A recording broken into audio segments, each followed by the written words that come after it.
Dans la vie, rien n'est impossible quand tu es libre, mais la liberté, c'est aussi d'accepter de laisser des choses tomber.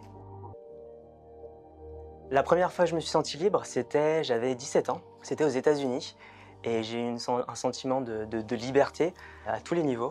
Déjà physiquement, puisque c'est quand je courais dans le désert du Nouveau-Mexique, je faisais de l'athlétisme et je passais devant une église, je me rappelle, je passais tranquillement. Et le fait de voir tout cette étendue, de me rendre compte que demain, je pouvais améliorer mes performances pour aller au championnat d'État, j'ai eu ce sentiment de liberté. J'étais à l'époque très mal vis-à-vis de mon adoption, vis-à-vis de ma vie. Je ne savais pas ce que je voulais faire. Je sortais d'une période compliquée. J'étais violent, donc je vivais à Lyon. J'ai eu pas mal de soucis avec mes parents, pas mal de soucis de d'alcool. C'est tous les effets de l'adoption, si j'ose dire. Et le destin qui est incroyable m'a fait atterrir au Nouveau-Mexique, un État où il y a 80% à l'époque de personnes d'origine hispanique. Et du coup, j'ai eu un premier choc là-bas, moi qui fuyais mes origines en France, moi qui voulais être, j'allais dire, blanc comme tout le monde. Je me suis retrouvé au milieu des latino-américains. Et la deuxième personne qui m'a accueilli, c'était une maman mexicaine qui m'a parlé en espagnol, qui m'a dit « Tu n'es pas français, tu n'as pas la tête d'un français, tu es de chez nous ». C'est tout bête en fait, mais quand on a 17 ans, quand on se cherche, ça calme. Ça a été un premier choc, et aux États-Unis, j'ai compris qu'il fallait faire du sport pour s'inclure dans le lycée. Donc j'ai décidé de faire du sport, je suis arrivé là-bas, je ne savais pas courir. J'ai fait mon premier mile en 17 minutes, je marchais, c'était affreux. Et au bout de 4 mois, je suis passé à 10 minutes. C'est là que j'ai compris en fait qu'on pouvait changer et qu'on pouvait faire des choses si on avait de la volonté. Quand on regarde ses parents, quand ses parents sont blancs, quand on ne l'est pas, on veut leur plaire. Moi, j'ai une infinie gratitude envers ma mère d'adoption, puisqu'elle m'a sauvé la vie, clairement. Et du coup, on essaye d'être l'enfant qu'ils veulent. Et du coup, il y a peut-être cette chose-là où on ne se sent pas libre. On ne se sent pas libre de parler espagnol. On ne se sent pas libre d'avoir des idées différentes. On ne se sent pas libre d'évoluer différemment, puisqu'on est dans une famille qui a tout fait pour nous. Et du coup, il y a toute cette pression que j'avais eue, où on m'a dit de faire des choses que je ne voulais pas, où j'étais vraiment pas libre. Et je pense que ça explique aussi pourquoi je suis tombé très tôt dans la drogue, dans l'alcool. Il y avait un petit casino avant mon lycée, et l'argent de poche que j'avais, je m'en servais pour acheter des bières. Et la chose faisant, c'est que quand vous buvez, même si vous êtes très jeune, vous rencontrez des gens qui commencent un peu à fumer, vous fumez un peu, après vous fumez un petit peu de cannabis. Le cannabis coûte cher, du coup on commence à nous proposer de vendre, donc on commence à vendre. Le cannabis ne suffit plus, du coup on passe à autre chose. Ça a été très violent pour le cœur, pour le moral, pour la tête. Et j'ai eu la chance d'avoir extrêmement de liberté là-bas, et c'est là que je me suis dit, mais en fait, sors un petit peu de ta campagne, et c'est pas en étant différent du fils que tes parents auraient dû avoir que tu les aimes moins. Et ça a vraiment été un point de déblocage pour la suite. On a eu la chance, quand j'étais en prépa, d'avoir un professeur de philosophie qui était juste génial, qui avait la particularité d'être moine, qui était dans un couvent et qui venait nous donner ses cours. Et l'année où j'ai fait mes oraux, l'année où j'ai fait mes concours, on avait pour thème la société. Et dans la société, le premier sujet abordé, c'est la liberté. Moi, à partir de ce moment-là, j'ai commencé à m'intéresser vraiment d'une façon alchimique, j'allais dire, à cette question de liberté. Quand on dit liberté, généralement dans notre société, on pense tout de suite principalement à l'argent et au fait de dire ce qu'on veut. Et moi, j'ai voulu aller plus loin d'entrée, puisque j'étais un enfant qui venait d'un milieu assez modeste. Et en école de commerce, j'ai pris la décision de créer une première entreprise en fait, qui a été un flop, mais c'est pas grave, en me disant, bah voilà, moi je veux pas travailler pour quelqu'un, je veux travailler pour moi. La liberté, c'est pas imposer aux autres. Je pense qu'on doit mettre la liberté en phase avec deux conceptions, la tolérance et la compréhension. La liberté, c'est ça. C'est accepter que l'autre puisse être différent, même si on ne le comprend pas. Que ce soit dans la nourriture, dans la façon dans ses croyances, dans sa religion, et même plus loin. Aujourd'hui, quand vous êtes dans la société, pareil, vous dites les hommes virils et les hommes non virils. On fait vraiment la part entre les deux, on va dire. Il y a quelques mois, sur un pari, on va dire, j'ai mis une jupe, j'ai mis des talons, j'ai mis une robe, je me suis maquillée. Et je suis allé en boîte. Et je me suis fait draguer. comme jamais. C'est tout bête, cette expérience, mais j'aurais pas pu la faire avant le début de cette année, donc 2020, parce que je me sentais pas suffisamment moi-même et peut-être libre. Mon rêve, on me demande souvent on demande à tout le monde quel est votre rêve. Quelle est la dimension du bonheur? Qu'est-ce que tu aimerais être plus tard? Pour moi, ce serait de vivre en ermite. C'est bête dit comme ça, mais avoir une ferme et vivre de façon complètement indépendante. Mon grand-père qui a connu la guerre, qui est mort aujourd'hui, me disait si tu veux être libre, commence déjà par savoir te nourrir. Le fait de savoir faire grandir une salade, le fait de connaître différents terreaux. Ça, j'ai pu l'apprendre parce que mon grand-père était agriculteur et pour moi, ça, c'est une liberté.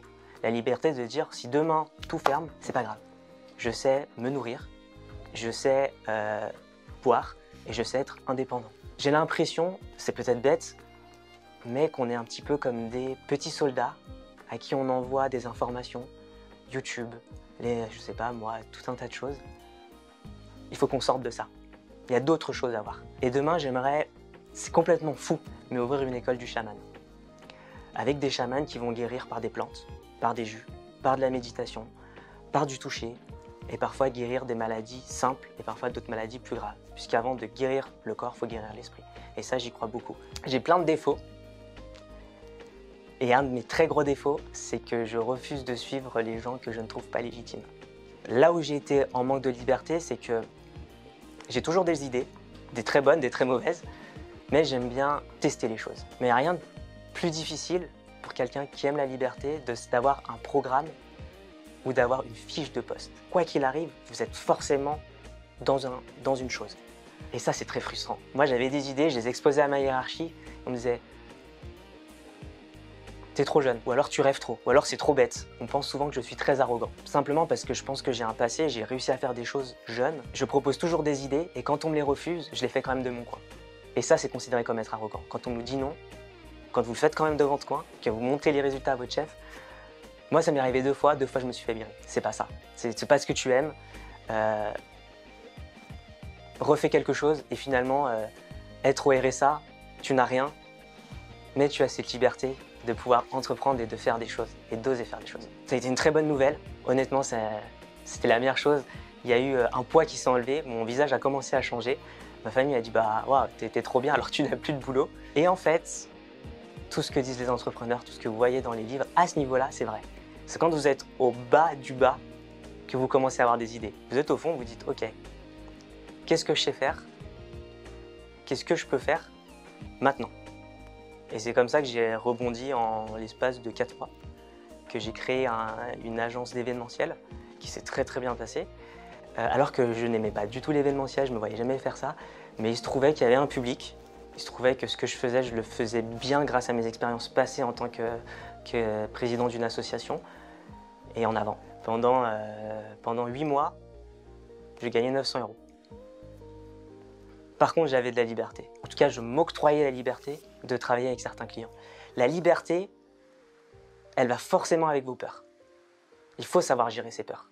J'avais peur, à l'époque, de me dire « j'aurais pas de chômage ». Puis quand c'est arrivé et que j'en ai pas eu, ça m'a stressé en bien. Finalement, je me suis rendu compte que cette peur, elle était infondée. Quand vous êtes un peu fan d'économie ou quand vous avez une idée, vous vous rendez compte que dans le monde, les gens qui ont l'eau potable, c'est une minorité.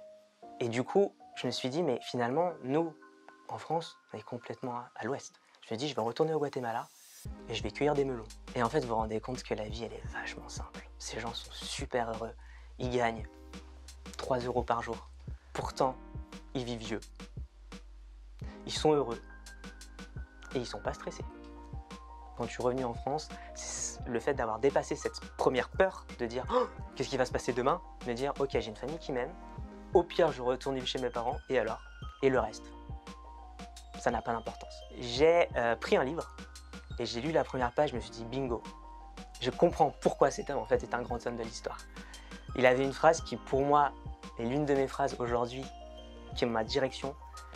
Il disait « Agissez toujours comme si vous n'alliez jamais échouer ». Et en fait, c'est Winston Churchill. Et cet homme-là, au cœur de la guerre, il appliquait ses propres principes, disant « La liberté, c'est la liberté de dire non, on ne cède pas. » Et en fait, c'est ça.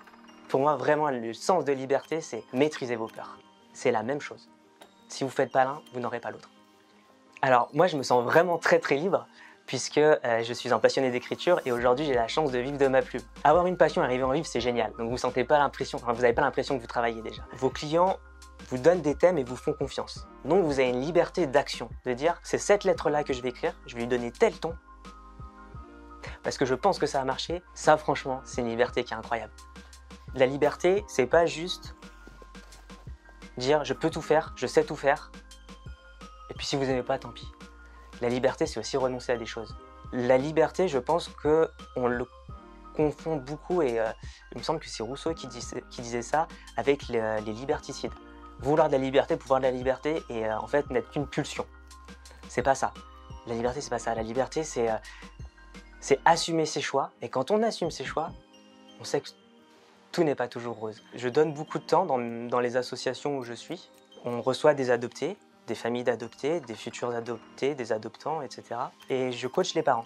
Les parents ont beaucoup de questions sur les adoptés. Comment est-ce qu'on peut faire quand ils vont grandir? Est-ce que mon fils va se droguer? Je leur dis pas oui. Mais moi, finalement, je leur repose la question. Mais vous cherchez quoi? Et là, quand on creuse, ben on se rend compte qu'en fait, ces gens sont pas libres. Ils mettent leur petite mallette, leur petit costume, ils vont au travail. Mais en fait, ils sont prisonniers de ça parce qu'en fait, ils sont prisonniers du regard de leur famille. La société est faite aujourd'hui de telle façon que vous avez une femme ou un homme, si vous êtes homosexuel, et vous vivez toute votre vie avec, en fait. Le libertinage, c'était des personnes qui avaient la volonté au 18e, 19e siècle de s'affirmer jusque dans la sexualité. Il y a aussi cette partie-là de la liberté que, j'allais dire, j'affirme, ou du moins que j'applique aujourd'hui. Le libertinage, c'est rencontrer les autres, et quelque chose, c'est le slogan du libertinage en tant que tel, c'est la liberté de faire et de ne pas faire. Quand vous aimez quelqu'un, si vous le privez toute sa vie d'aller voir d'autres personnes, finalement vous lui ôtez sa liberté. La liberté, c'est aussi accepter ça. Là, vous ôtez la peur d'être abandonné. Et la peur, en fait, d'être jugé, comparé. Mais oui, dans notre société, ça choque, ça dérange. Si tu veux aider un pauvre, ne lui donne pas du poisson, mais apprends-lui à pêcher. Franchement, appliquez-le à la liberté.